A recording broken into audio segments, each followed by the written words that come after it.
Goeiemôre, dit is Woensdag en ek vra, glo jy?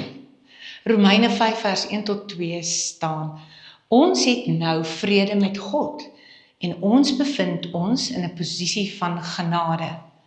Nou, geloof in Jesus Christus gee nie net vir ons 'n kunskap nie.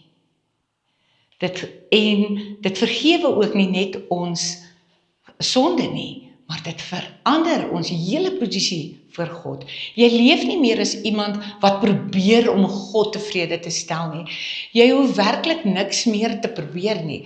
Jy kan al jou maskers maar net afhaal en as iemand wat reeds vrede het, begin leef en voor God staan.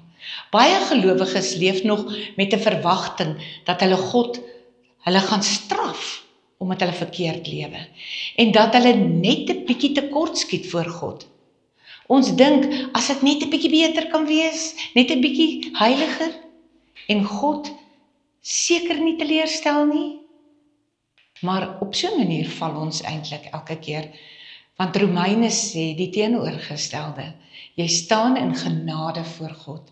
Dit beteken, God se guns is nie iets wat jy moet verdien nie, dit is iets waarin jy nou leef. Ons verwagtinge word nie gevorm deur wat ons glo nie. As jy glo jy word nog veroordeel, sal jy vrees. As jy glo jy word aanvaar, sal jy vrede hê. Vandag nooi God jou om anders te glo. Jy's vrygespreek, jy behoort aan hom. Jy mag met hoop leef. Kom ons bid saam. Vader, help my om te glo wat U oor my sê.